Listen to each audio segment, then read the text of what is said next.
The United States currently sits on enormous reservoirs of energy in the form of natural gas. It is being promoted as the energy future of our country. But there are also concerns as to the hazards and problems that this energy source will bring and is already bringing us. Welcome to this debate on the future of natural gas. The motion is, natural gas found in shale formations and coal bed methane formations is a cheap, clean, and abundant source of energy that should be a cornerstone of our energy portfolio for the next several decades. If you're watching online, please pause the video now and go to the link in the description to indicate your view on this motion before the debate.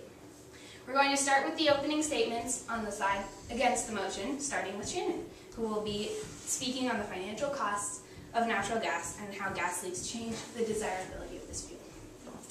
At 1:45 in the morning, the average person has been asleep for approximately 3 hours and is intending to stay that way for about 5 more.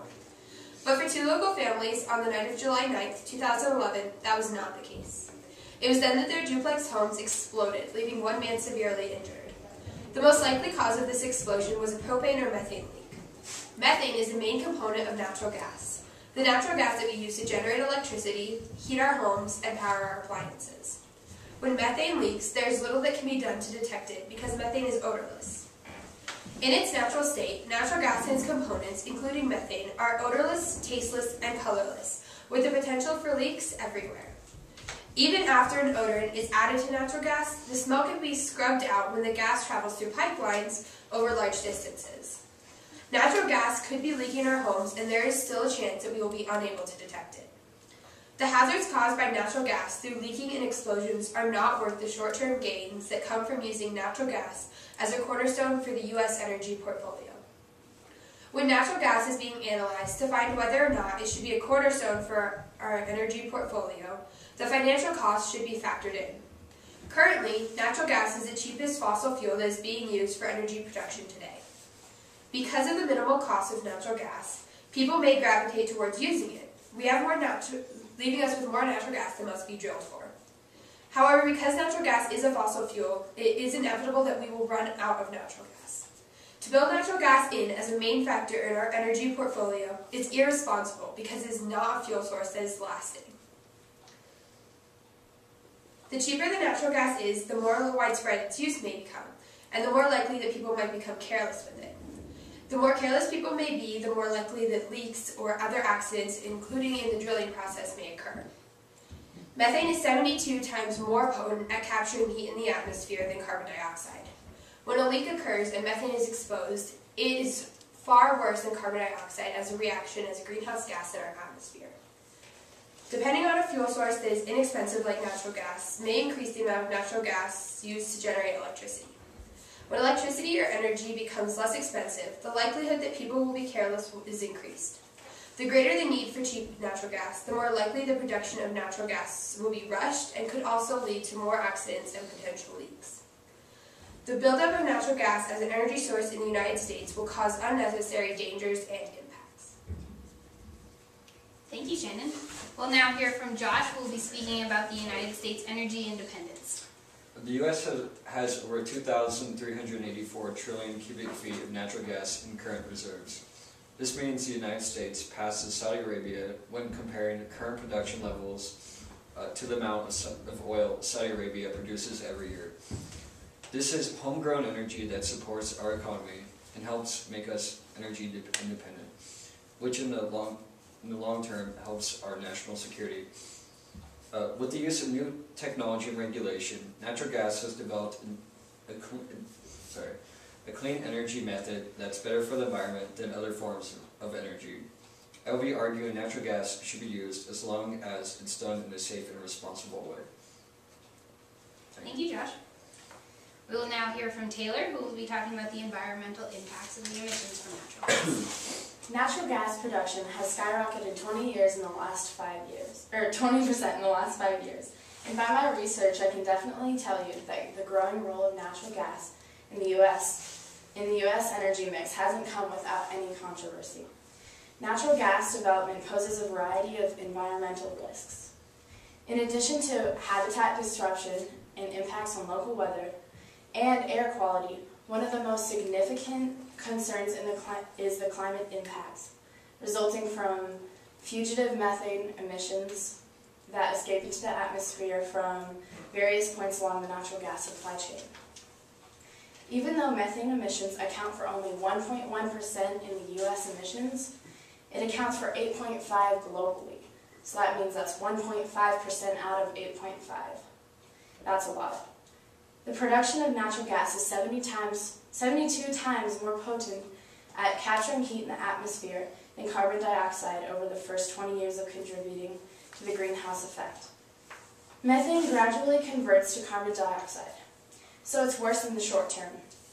The global warming potential over 100 years is 25 times that of carbon dioxide.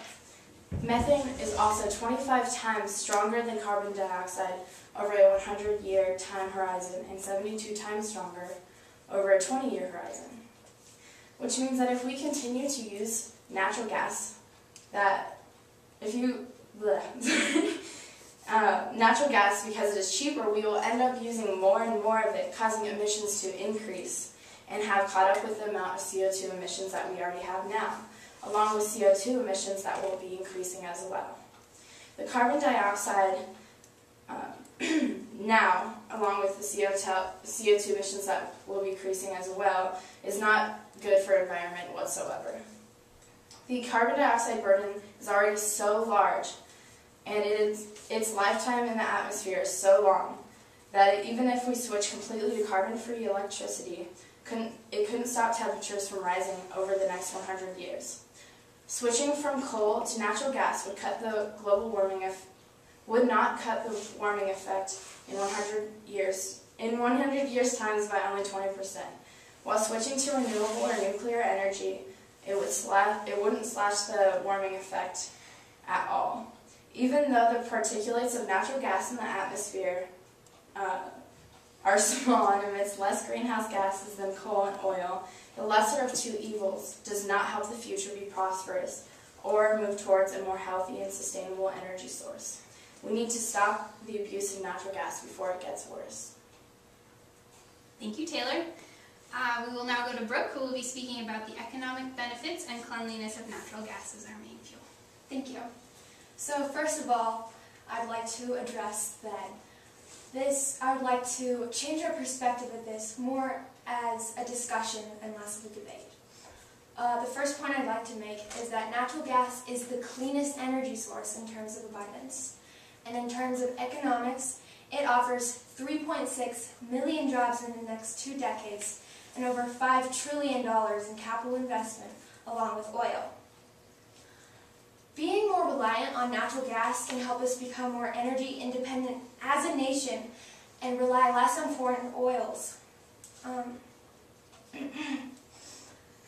If we switch from coal to natural gas, we can reduce our carbon emissions by 400 million metric tons. And recent studies have shown that a biodegradable fluid has been used in the extraction process. And this means that natural gas only has the potential to become safer. Additionally, the natural gas extraction process, the oil rigs, they only leave a 5 to 50 inch hole in the ground, and this is the only surface evidence, which seems apparent to me that after the oil rig is completely used up, all we would have to do is fill that hole back up. So I'd like to persuade our audience to think about our nation and all the benefits that natural gas can have. And in terms of abundance, how abundant it is in our nation alone. Thank you, Brooke. We will now go to Kyla, who will be discussing hydraulic fracturing and horizontal drilling. Thank you, Robin. The expansion of the natural gas industry in the United States is dependent upon the use of hydraulic fracturing and horizontal drilling.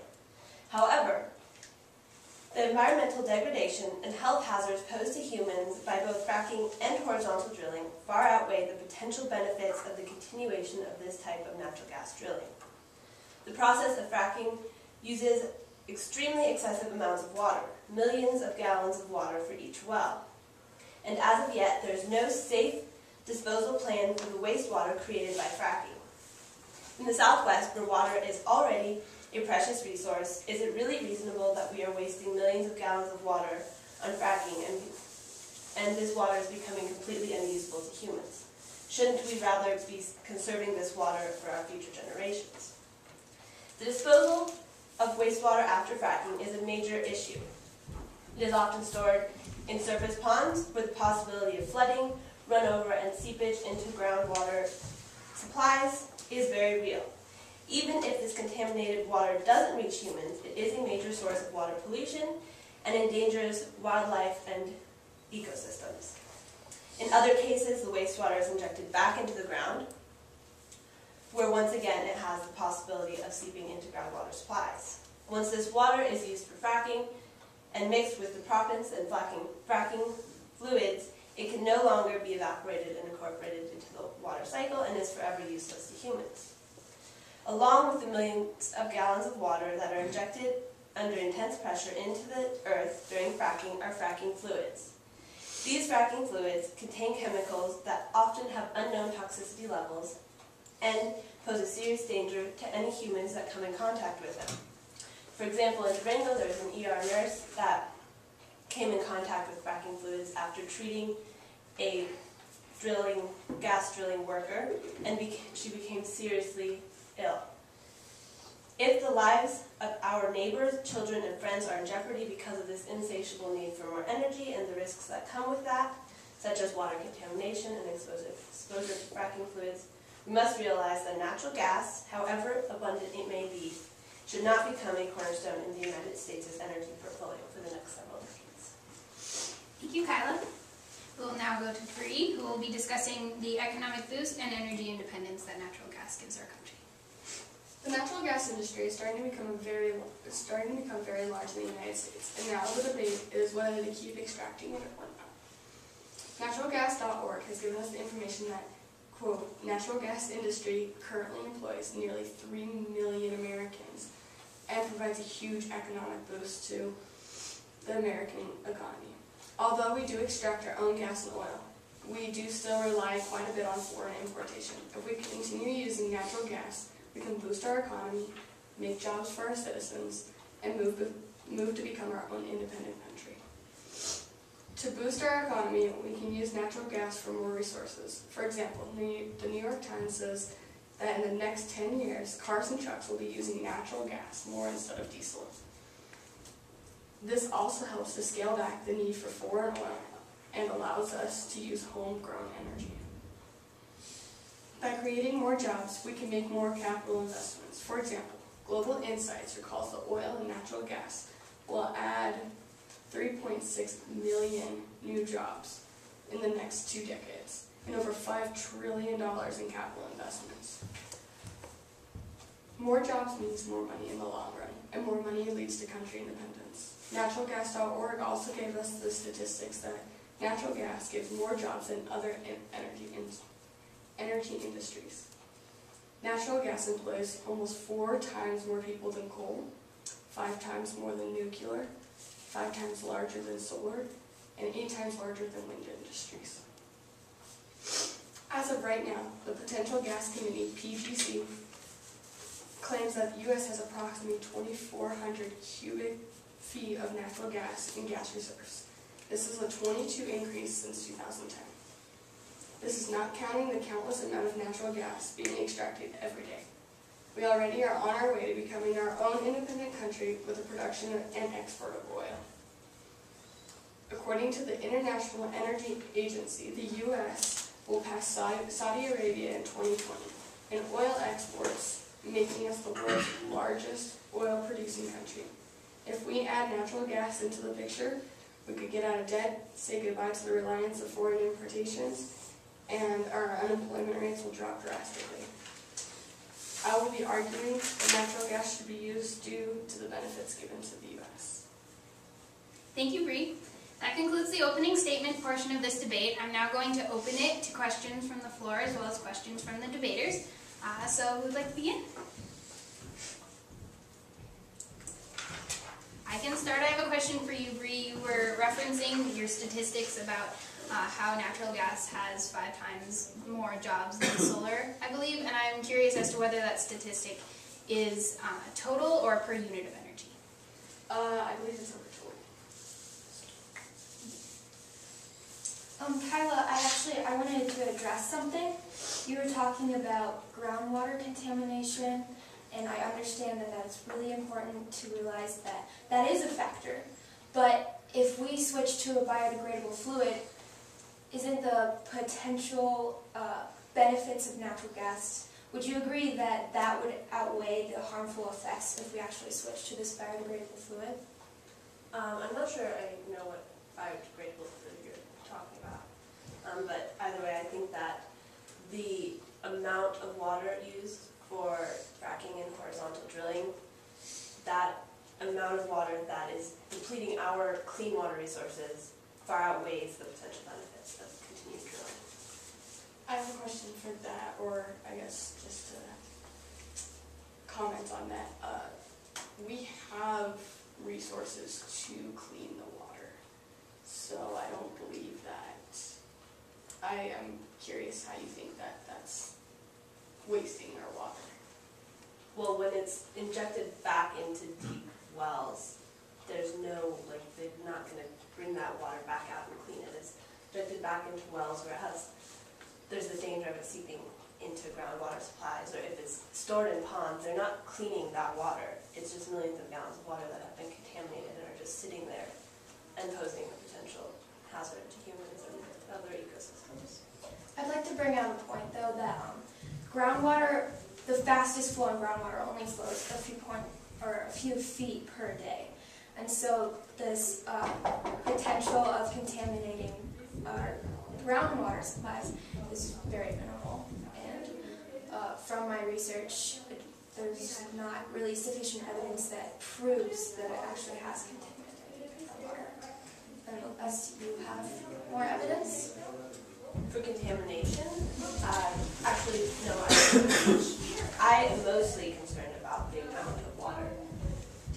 You know, whether that seeps into groundwater supply that contaminates it, that's another issue to be addressed. I'm concerned with the amount of water that's being used and contaminated by fracking fluids and by proppants used for drilling.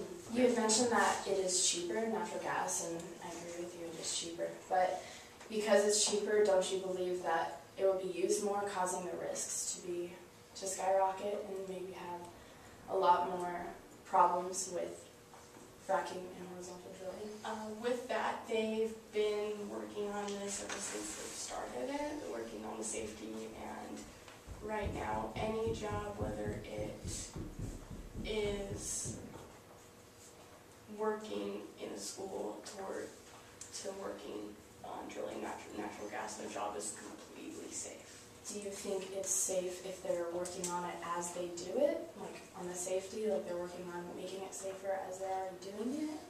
Well, Or are you saying they're trying to make it safe and then they're doing that, then they're drilling?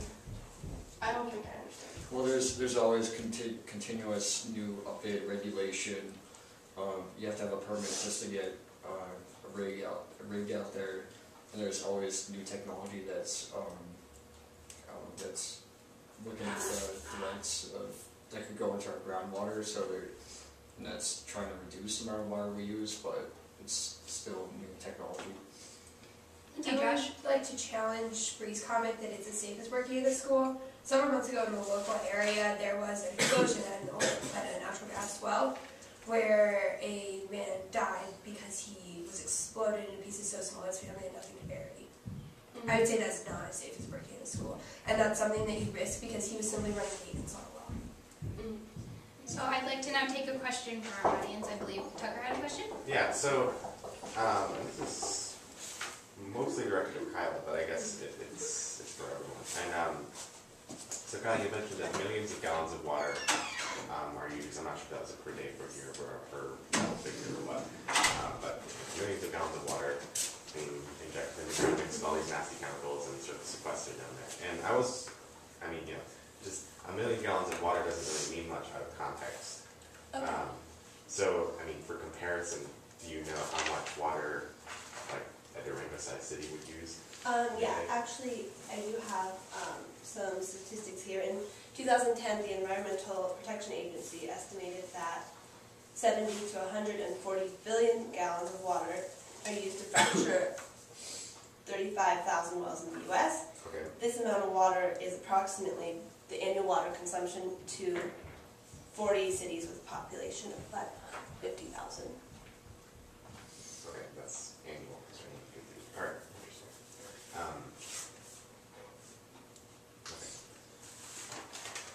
I'd like to go back to what Brooke mentioned in her opening statement about a biodegradable fracking solution.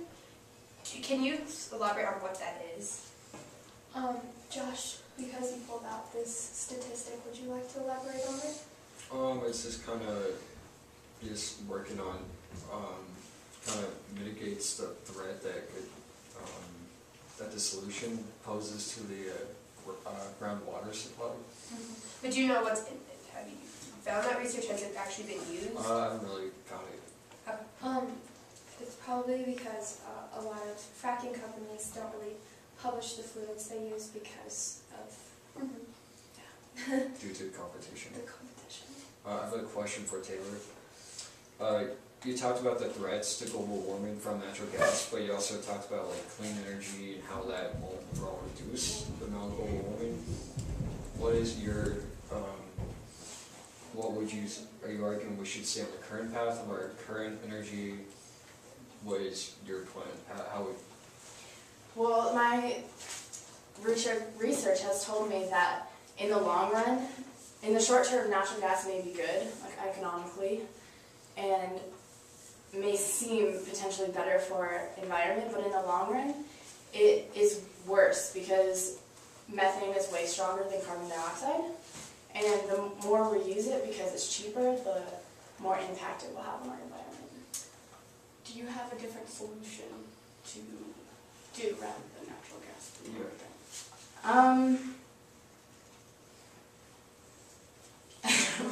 Can I build on that actually? Yeah.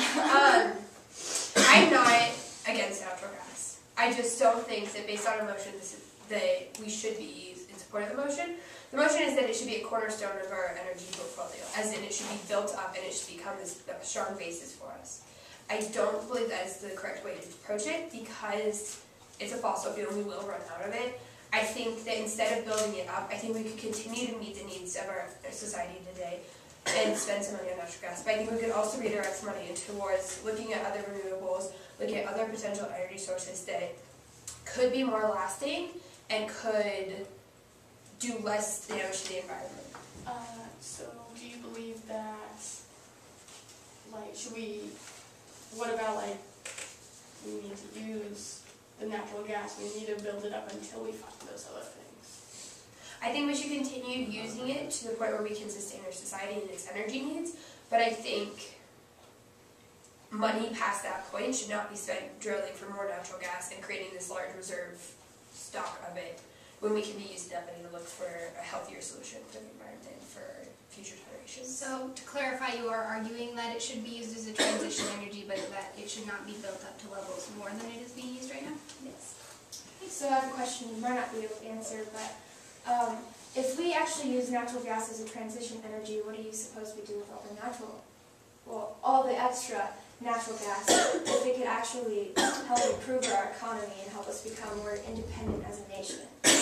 I agree that being independent as a nation and having a good economy is a strong goal.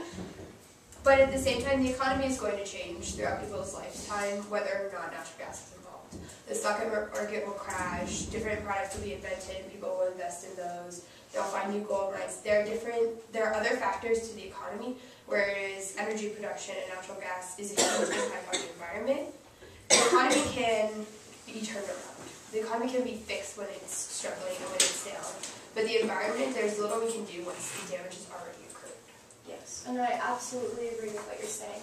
But when I look at all the debt that the U.S. has, if the use of natural gas can be a solution, then why would we not use it? Because I think it's a temporary solution that will solve the temporary problem we're experiencing now and create a larger long-term problem. And I don't think that's the best way to fix a problem, to create the problem. Well, one thing that I'd like to point out, natural gas and oil, all those are actually very important because, for example, part of the reason why we're advocating so much for energy independence was back in the 70s, the oil shocks basically our support for Israel resulted in... What are oil shocks? I'm sorry.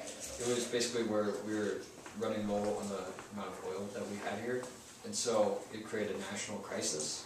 That's because we relied on foreign oil. So basically, that was because Arab countries were upset with our foreign policy, and so they refused to give us any more oil. And so this resulted in businesses being squeezed, and it affected our economy like crazy. So that's the reason why I want energy independence, is because if something like that happened again, we wouldn't have to worry about that. But if we were to build up natural gas, could that not happen again when we run out of natural gas? It's a fossil fuel, it doesn't just magically appear. Well, we have 100 years supply of natural gas, and that's why for example, BP, which is an energy company, they've invested in the past 5 years $10 billion into clean energy, such as wind farms. So we're looking at, they're not just looking at natural gas, they're looking at all forms of energy. Do you have a comparison about the money they invested into natural gas and oil production? Not specific statistics, but okay, there's just not a whole lot to compare 10 million against gas. if you don't have what they're investing in. Well, my point is that they're investing not just into natural gas, they're investing in all forms. Thank you, Josh. I think we have another question from our audience. Yeah, so, I mean, and Josh, I already kind of addressed this when you guys talking about the oil shocks, but, I mean, so, first of all, our population is growing exponentially, so our energy needs, and not just as a country, but as, you know, the global population, are going to increase exponentially as well. I find it hard to believe that we, like, in order to meet those energy needs with fossil fuels, we'll need to increase productions. We can't just sort of tamp it down. So I think Shannon was saying that we should use it as a transition sort of energy, and before we can find more, you know, cleaner and more renewable sources. But I think that it would, like that scenario would still involve using like natural gas as sort of a cornerstone, since we're going to be needing increasingly, you know, greater amounts of it as our population grows.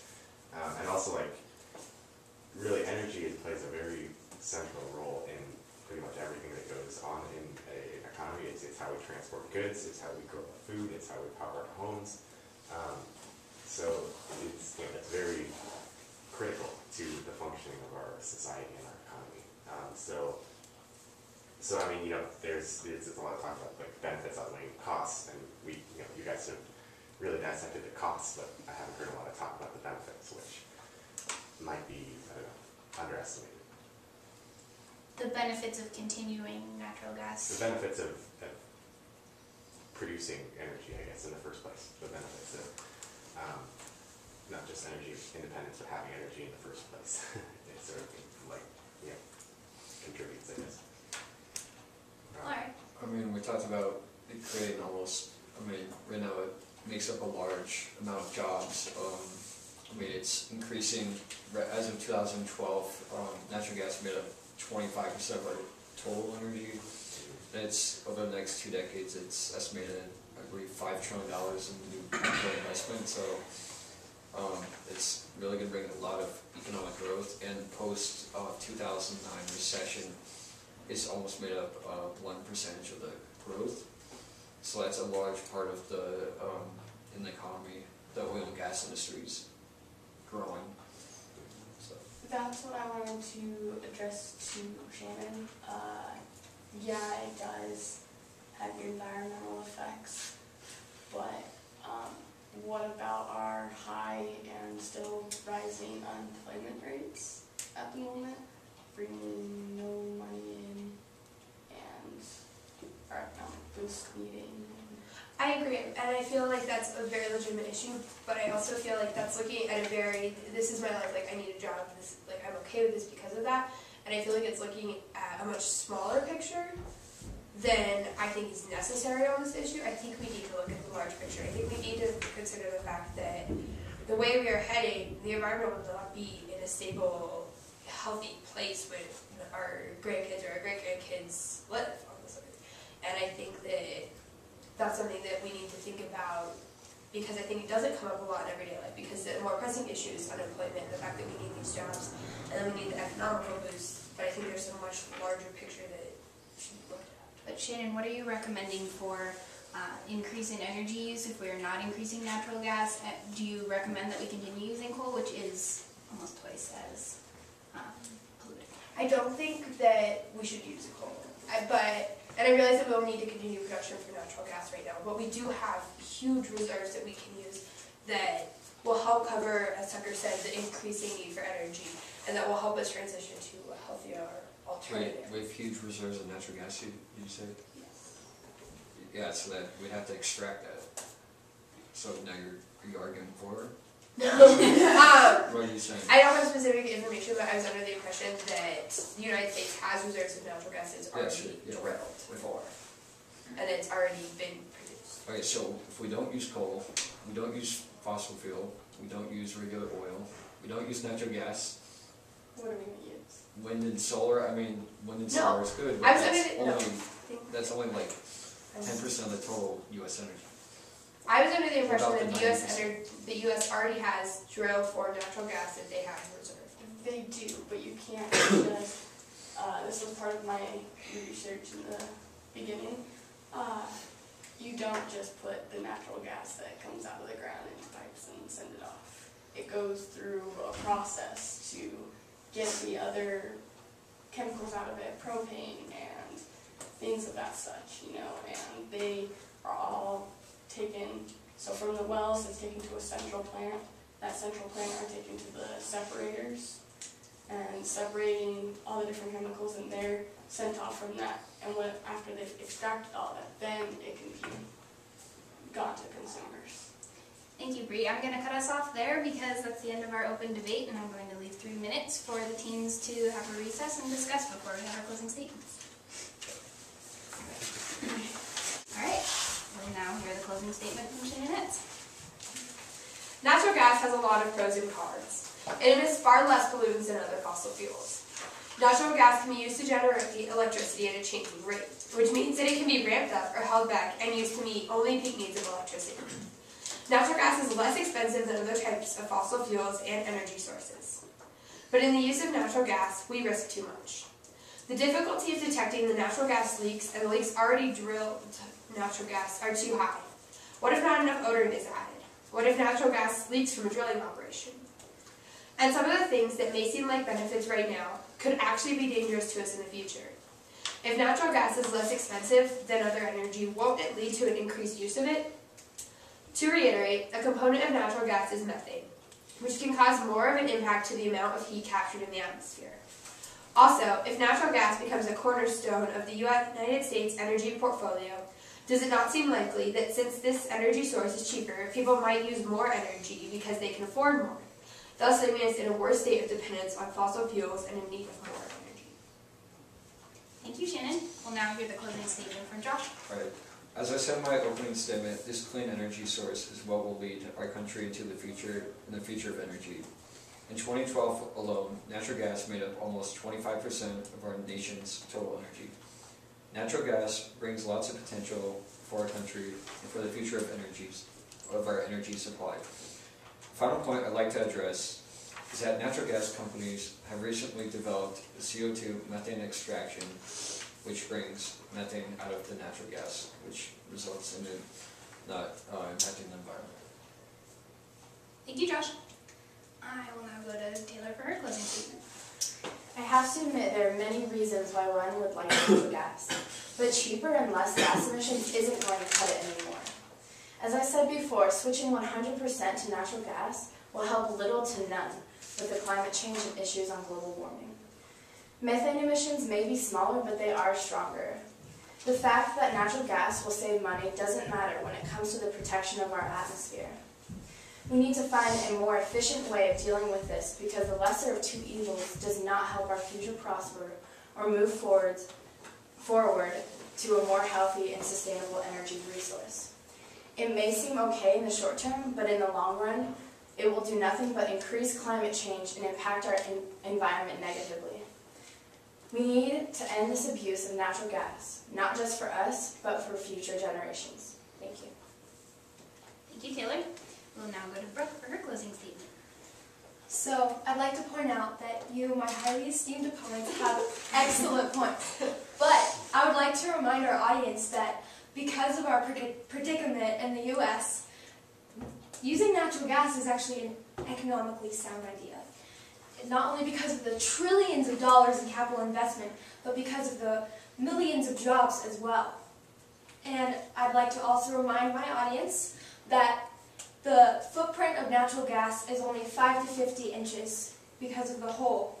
And thinking about future generations and the cause for sustainability, this seems the most beneficial for us in terms of abundance, comparing to other energy sources.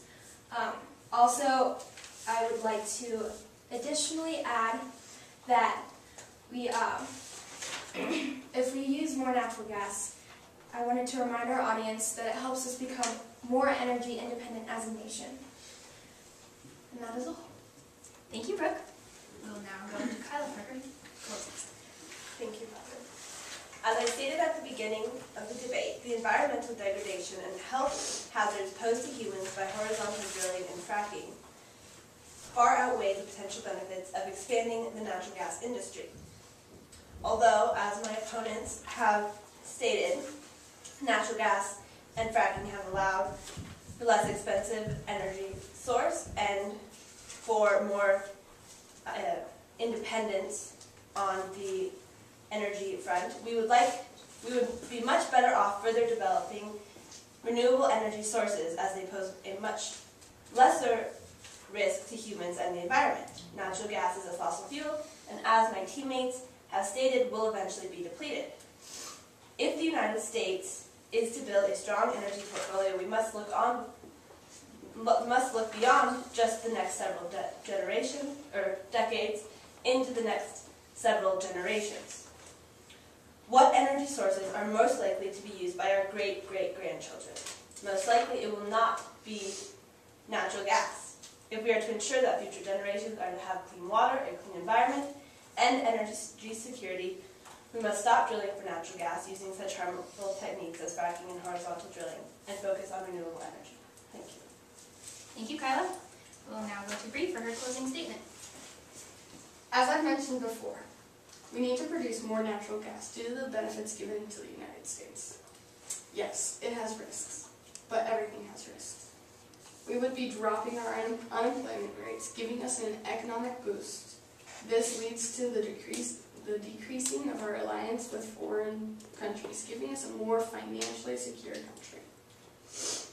If natural gas is not the answer, what else could we use when we have not found something at this time? I believe that we need to take steps in order to keep up with our energy needs. Natural gas will give us many of the resources needed to survive in our country: fuel, money, and security. We need natural gas right now. This concludes the debate. Please take a moment, if you're watching this online, to go back to the survey and fill in your final opinion on the motion. Natural gas, found in shale formations and coal bed methane formations, is a cheap, clean, and abundant source of energy that should be used as a cornerstone of our energy portfolio for the next several decades. Thank you for watching.